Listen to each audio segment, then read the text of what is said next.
Anda kembali bersama kami dalam segmen Mining Zone dan saat ini masih bersama kami di sini Direktur Utama Mine ID, Pak Hendy. Kita lanjutkan kembali diskusi kita. Tadi dari elaborasi ataupun juga dari pernyataan Anda di segmen sebelumnya, artinya yang bisa kita tangkap di sini adalah bahwa hilirisasi merupakan jembatan untuk industrialisasi ke depannya. Betul. Mungkin yang menjadi paradoks di masyarakat ataupun juga di sejumlah pihak adalah banyak yang mengira bahwa hilirisasi ini justru membuat deindustrialisasi atau industrialisasi fokus terhadap industrialisasi ini akan berkurang begitu. Tapi apa yang bisa menjadi jawaban akan paradoks ini, Bapak? Iya, jadi mungkin masyarakat kurang paham karena sebenarnya kita juga selalu kan ada konteks komparasi globalnya. Nah, yang paling utama adalah kalau kita punya sumber daya alamnya, bahan mentahnya, bahan baku, dan industrinya di dalam negeri, tentunya nanti produk kita itu akan lebih bersaing dibandingkan dengan produk-produk dari negara lainnya. Artinya importasi itu nanti akan sulit bersaing dengan produk dalam negeri yang semuanya lengkap ada di Indonesia. Itu satu. Juga contohnya kayak nikel. Nikel ini sekarang Indonesia menguasai 60% cadangan dunia. Dan mohon maaf di negara-negara lain sudah mulai berguguran industri nikelnya karena mereka tidak bisa berkompetisi dengan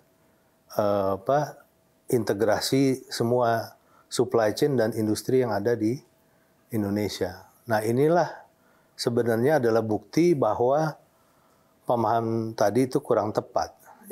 Yang lebih utama adalah kalau kita semuanya berbasis semuanya ada di dalam negeri, tentunya produk akhirnya nanti akan lebih efisien, ya kan, dan lebih bisa mempunyai daya saing terhadap produk negara lain. Itu kita yakini. Oke, baik. Dan juga jangan lupa pasar Indonesia juga sebenarnya besar. Jadi kalau di misalnya aluminium lah ya, kita kan terus membangun ya infrastruktur, baik itu untuk kebutuhan perumahan maupun kebutuhan industri maupun kebutuhan pertumbuhan perkotaan.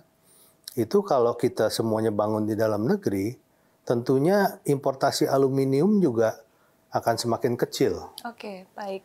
Dan akhirnya kita menuju swasembada aluminium, di mana kita secara negara berdaulat.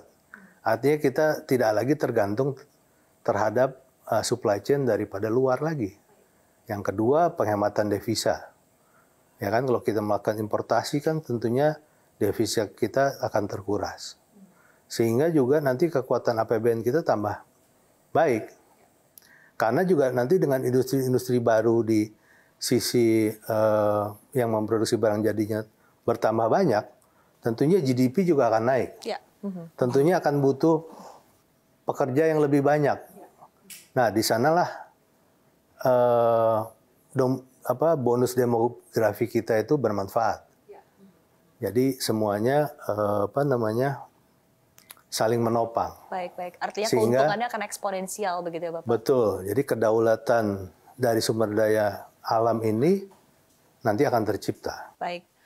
Nah, tadi dari apa yang Anda sampaikan, begitu tadi ada beberapa sektor begitu yang sempat Anda mention bahwa ini akan mendapatkan keuntungan dengan adanya hilirisasi dan juga mengarah ke industrialisasi ke depannya. Tadi Anda menyampaikan salah satunya adalah di sektor properti, kemudian juga di sektor otomotif, mungkin kendaraan listrik ya, karena memang ini narasinya yang paling sering kita dengar dalam beberapa waktu belakangan ini begitu. Tapi mungkin Anda bisa elaborasi lagi lebih lanjut begitu, atau mungkin ada sektor-sektor lain juga yang sebetulnya belum termention tapi akan mendapatkan keuntungan dari hilirisasi ini ke depannya, Bapak?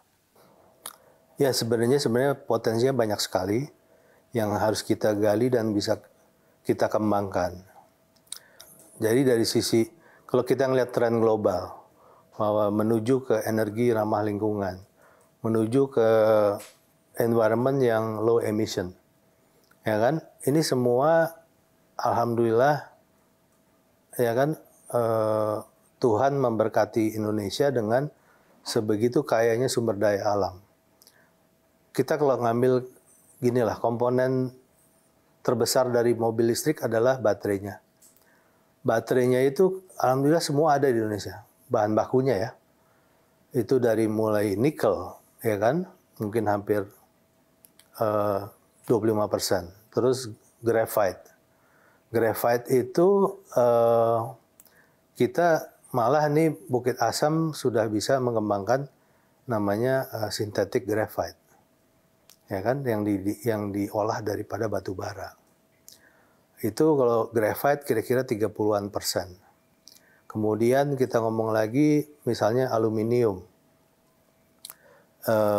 Aluminium itu pemakaiannya sekitar 16%. Tembaga juga mungkin sekitar 15-16% juga. Kemudian barulah nanti yang lain seperti mangan, kobalt. Kobalt ini juga derivatifnya dari nikel. Jadi kalau kita olah dengan baik, maka bahan baku itu sebenarnya ada di kita. Ya. Nah sekarang bagaimana, kalau dari sisi teknologi memang kita harus akui, kayak Cina, mungkin Amerika, itu teknologinya masih jauh di depan kita, sehingga tidak ada salahnya berkolaborasi. Kan utamanya adalah bagaimana kita menarik industri yang tadinya ada di negara lain, akhirnya berlokasi di Indonesia. Ya kan, paling tidak lapangan pekerjaannya bisa kita serap, GDP-nya bisa kita serap, dan juga nanti equity ownership-nya ada equity ownership Indonesia kan. Apalagi sekarang sudah ada INA misalnya kan, fund-nya Indonesia. Ini semua bisa kita jadikan basis untuk kekuatan kita menarik industri dari luar ke dalam. Sehingga nanti melengkapi apa yang sudah kita siapkan, bahan baku gitu. Ya kan sayang kalau bahan bakunya ada, terus kita ekspor keluar lagi, industrinya tetap di luar gitu kan. Jadi saya rasa gitu, kalau saya rasa mungkin di pemerintahan Pak Jokowi itu sudah punya visi ke sana. Pemerintahan Pak Prabowo saya yakin akan meneruskan kebijakan ini, bahkan akan memperbaiki lebih lanjut dengan peta jalan yang ke depan ini industrialisasi. Oke, baik. Artinya tadi akan banyak yang diuntungkan ya Bapak dengan adanya hilirisasi di tanah air. Nah, tadi Anda juga menyampaikan bahwa ini adalah salah satu cara untuk kita terus mendorong pertumbuhan ekonomi kita, karena kita juga targetnya adalah Indonesia emas di tahun 2045. Begitu tadi Anda juga menyampaikan pentingnya penyerapan tenaga kerja, pentingnya peningkatan investasi untuk mendorong pertumbuhan ekonomi. Betul. Tapi sejauh ini Bapak, mungkin Anda juga bisa memberikan secara angka ataupun juga evaluasi untuk investasi di dalam negeri seiring dengan begitu banyaknya proyek hilirisasi di dalam negeri kita. Ya, jadi gini ya, mungkin saya perlu jelaskan ke masyarakat yang dan awam bahwa hilirisasi yang kita lakukan ini terbatas masih di pengolahan sampai bahan baku, dari sumber daya alam mentah ke bahan baku. Nah, industri sendiri sebenarnya sudah mulai ada ya. Contohnya kayak smelter tembaga yang baru yang kita bangun di Gresik, itu kan ada kawasan industrinya. Nah, sudah datang nih pemain dari luar yang bikin kabel listrik. Dia kebetulan bahan bakunya adalah koper katoda yang kita buat, sehingga dia akan bikin kabel listrik di sana. Nah, kayak aluminium ya kan, di kawasan industri nanti ya itu kalau sektor otomotif biasalah, dari mulai pelek, chassis mobil ya kan, dan lain-lainnya itu sudah mulai ke sana. Building material juga kayak mulai kusen, pintu, jendela, semua sudah ada. Yang ini yang kelengkapan inilah yang kita harapkan juga terjadi di sektor-sektor lain.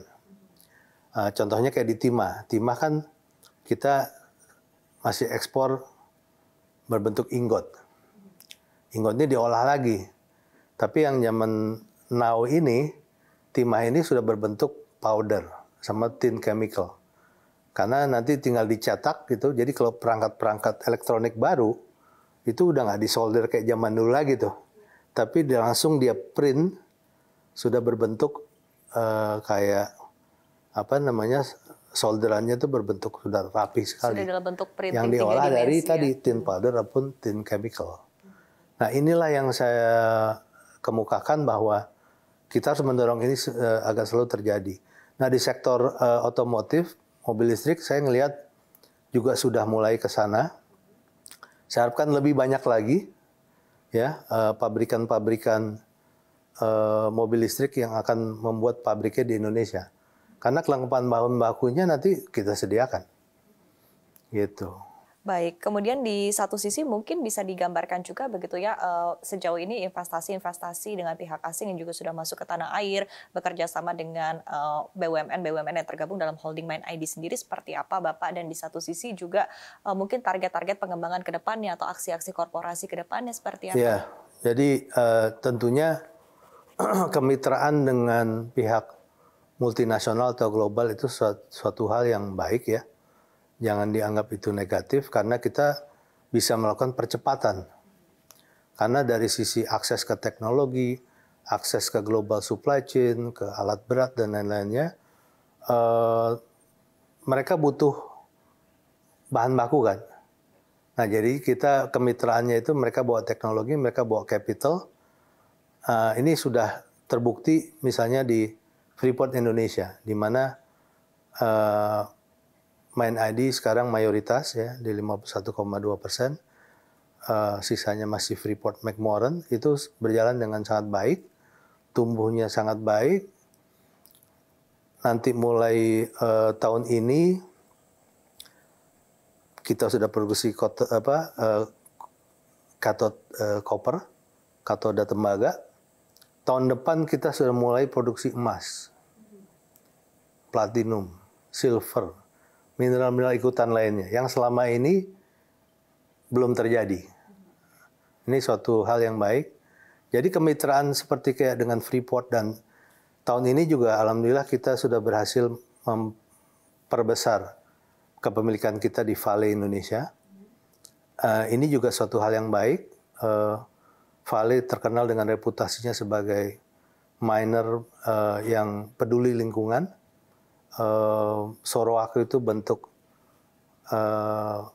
bukti yang nyata karena begitu kayak contohnya Ford Motor Company dari Amerika datang, dia langsung tertarik membuat joint venture untuk pabrik EV baterainya di Indonesia.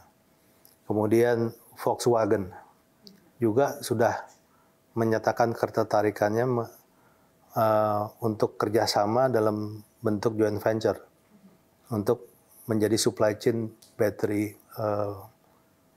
elektriknya untuk. Nah ini semua bentuk kemitraan yang baik.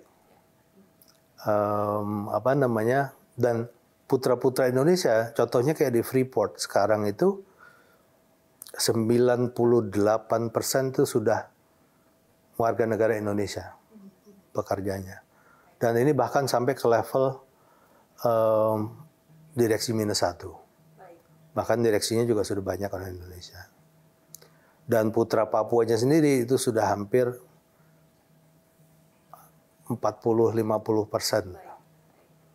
Nah ini jadi bukti nyata bahwa Indonesia bisa menjalin kemitraan strategis dan menghasilkan manfaat yang luar biasa. Baik, dan kemitraan ini sekali lagi di-highlight begitu ya Bapak untuk menjawab tantangan-tantangan yang selama ini kita hadapi. Betul, ya, termasuk karena kan kita perlu melakukan leapfrogging, lompatan-lompatan. Karena kalau kita mau growth-nya secara alamiah nanti terlalu lama.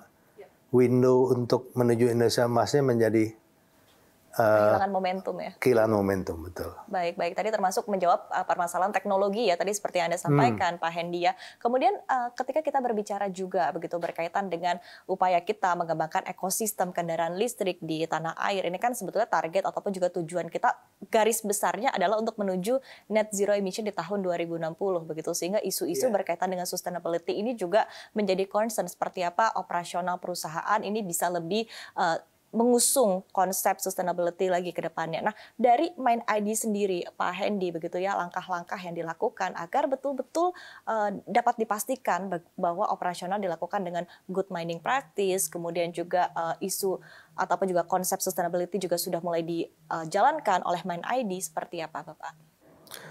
Jadi beberapa anggota kami sudah menjadi anggota ICMM, International Council on Mining itu asosiasi mining kelas dunia yang sudah committed terhadap kepedulian terhadap lingkungan, safety ya, tidak hanya good mining practice tapi juga safety, tidak hanya untuk pekerjanya tapi juga untuk community di sekitar daerah operasi.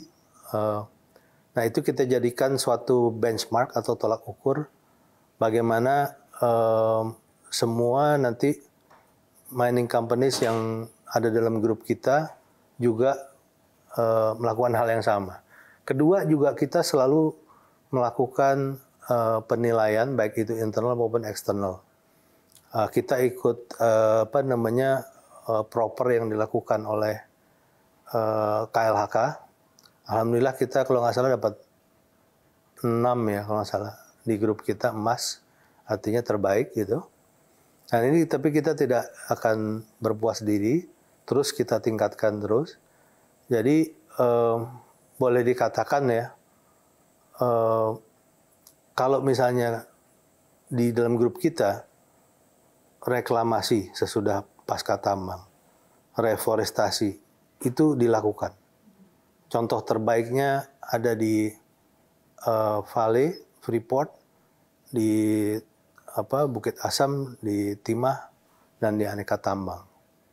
Sebagai bentuk bahwa kita harus menjadi teladan bagi seluruh industri, termasuk tambang-tambang swasta, bagaimana kita juga melakukan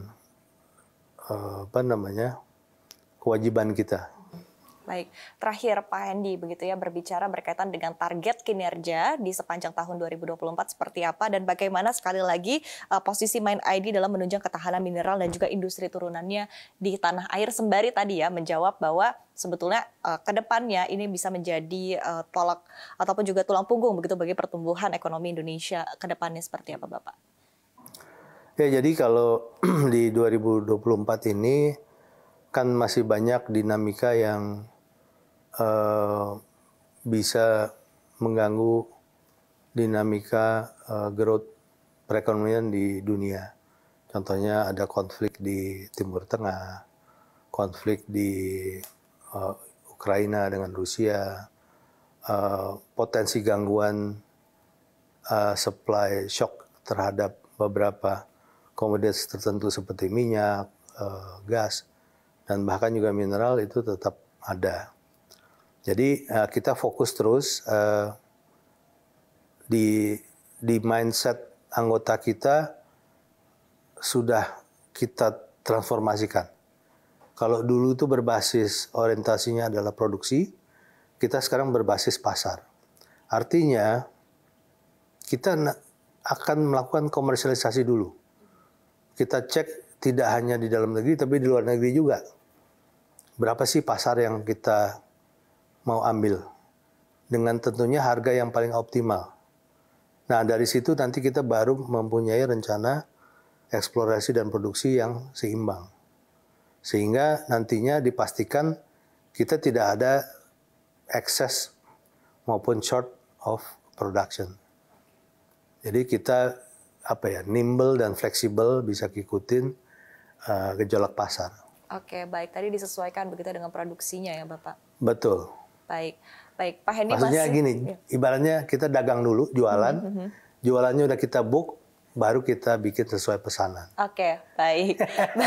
Strategis ya Pak, dan efektif dulu ya. Dulu kan kita gali, kita timbun, jualan belakangan, nah habis itu kita suka bingung kan, pasar lagi naik, pasar lagi turun gitu kan. Belum tentu nutupin biaya tuh produksi. Berarti ini memang strategi terbaik ya Bapak? Ya bukan. Ini sih natural ya menurut saya, jadi harus kita lakukan, apalagi tadi kan kita harus melakukan diversifikasi risiko tadi gitu. Jadi bagaimana kita tidak terpengaruh imbas dari yang sudah dipastikan terjadi adalah volatilitas dan fluktuasi harga komoditasnya. Oke, baik. Terakhir Pak Hendy, sekali lagi begitu untuk menekankan bahwa sebetulnya sektor mineral ini sangat penting begitu upayanya dalam hilirisasi dan juga dalam kunci untuk pertumbuhan ekonomi Indonesia ke depannya seperti apa? Jadi saya yakini dan saya yakin juga pemerintah sekarang maupun pemerintah yang akan datang ini meyakini bahwa sumber daya alam itu akan menjadi kekuatan besar selain tadi labor dan kekuatan kita sebagai pasar yang cukup besar. Nah, ini harus bisa kita optimalkan, kita harus tahu daya saing kita secara global itu apa.